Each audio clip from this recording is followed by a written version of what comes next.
Hello friends. आज का इस वीडियो का टॉपिक जो है वो है DMIT, डर्मेटोग्राफिक्स मल्टीपल इंटेलिजेंस टेस्ट। ये क्या है? एक्चुअली क्या है कि ब्रेन को ऑब्जर्व करने के सभी के अपने अपने तरीके हैं। मेडिकल साइंस अपने ढंग से करता है, साइकोलॉजिकल सिस्टम अपने ढंग से करता है। बट अगर हम कैरियर काउंसलिंग की बात करें तो ब्रेन के ऑब्जर्वेशन का एक बहुत बढ़िया ये कॉन्सेप्ट जिसे हम DMIT कहते हैं, dermatographics multiple intelligence test. Harvard Gardner जो कि बहुत बड़े साइकोलॉजिस्ट थे रहे हैं, उन्होंने ये एक अपना अनुसंधान दिया जिसमें उन्होंने कहा कि किसी भी व्यक्ति में, किसी भी बच्चे में मल्टीपल इंटेलिजेंस होते हैं और कौन सा डोमिनेंट है और कौन सा वीक है, ये उसके जो है बिहेवियर से ऑब्जर्व किया जा सकता है। अब जैसा कि नाम से ही पता चलता है कि डर्मेटोग्राफिक्स यानी फिंगरप्रिंट से हम किसी बच्चे के ब्रेन को ऑब्जर्व कर सकते हैं, उसकी स्ट्रेंथ को ऑब्जर्व कर सकते हैं। लेकिन इसमें एक खास बात ये है कि ये जन्मजात क्षमताओं को ही ऑब्जर्व करता है। कहने का अर्थ ये है कि जो बच्चा अपने साथ शक्तियों को या क्षमताओं को लेके पैदा हुआ है, उन्हीं चीज़ों को वो ऑब्जर्व कर सकता है। जैसे कि हमें आप पता ही है कि हमारे फिंगरप्रिंट जो बचपन में होते हैं उसी तरह से वो हमेशा रहते हैं, पूरे जीवन भर वैसे ही रहते हैं। बस अंतर क्या आता है कि हमारी जो बचपन में हमारी जो रीड्स होती हैं वो काफ़ी छोटी जगह पे होती हैं, छोटे स्थान पे होती हैं क्योंकि उंगलियां छोटी होती हैं। जैसे जैसे हमारी उम्र बढ़ती जाती है वैसे वैसे उंगलियां हमारी मोटी होती जाती हैं और रिट्स भी हमारी फैलती जाती है।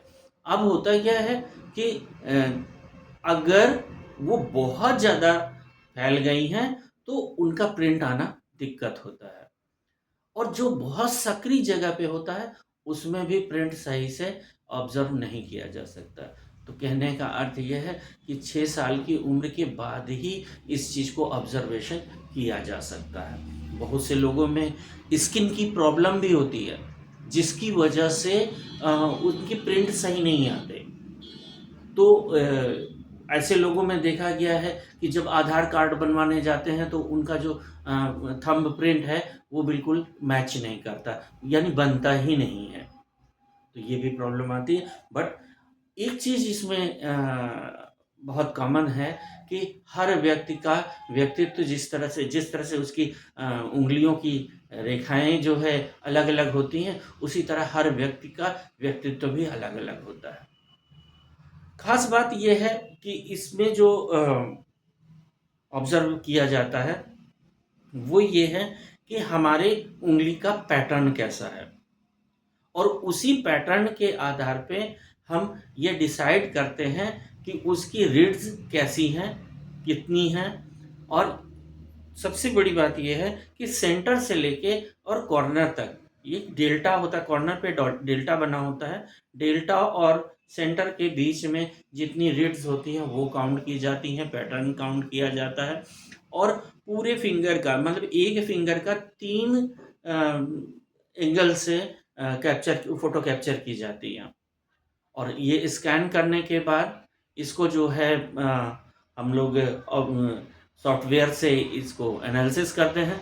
एनालिसिस करने के बाद एक रिपोर्ट जनरेट होती है जो लगभग 45-50 पेज की रिपोर्ट होती है, और उसमें बच्चे का IQ, EQ, AQ, CQ चारों क्वेंसेंट, उसकी पर्सनैलिटी, उसका बिहेवियर, उसका जो है लेफ्ट ब्रेन राइट ब्रेन का बैलेंस, ये सारी चीज़ें ऑब्जर्व होती हैं।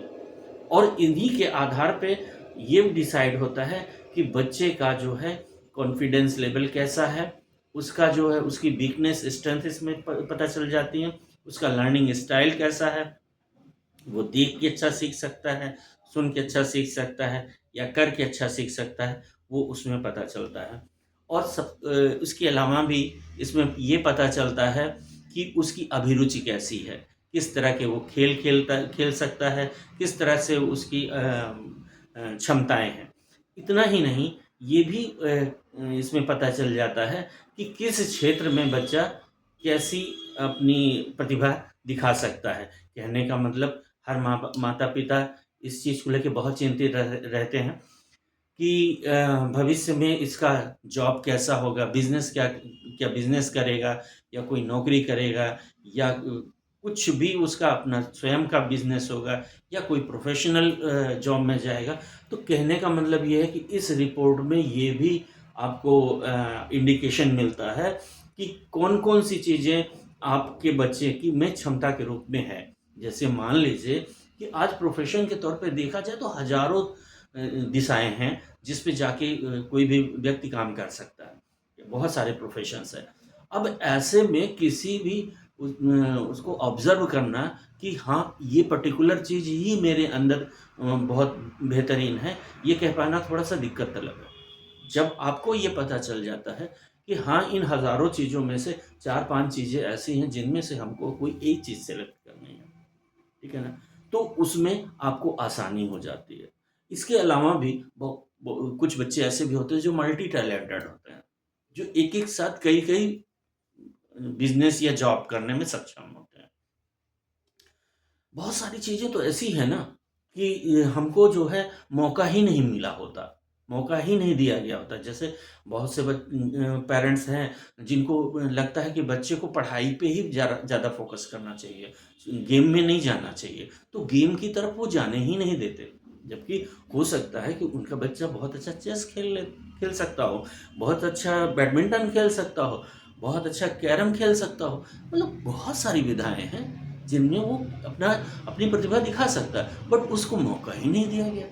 वो बहुत अच्छा आर्टिस्ट भी हो सकता है, बहुत अच्छा म्यूजिशियन भी हो सकता है, बहुत अच्छा सिंगर भी हो सकता है, कुछ भी हो सकता है, किधर भी उसकी लाइफ बन सकती है। तो कहने का अर्थ ये है कि इसमें बहुत सारी चीज़ें गार्जियन और बच्चे के भटकाव से बचाव के तरीके मिल जाते हैं। तो इसलिए मैं ये रिकमेंड करता हूँ कि सभी पेरेंट्स को अपने बच्चों का डीएमआईटी टेस्ट अवश्य कराना चाहिए। उससे उनको पता चले कि हमारे अपने बच्चे की स्ट्रेंथ या वीकनेस क्या है। आज की वीडियो में इतना ही। अगली वीडियो में कुछ नए विषय के साथ आएंगे। Thank you.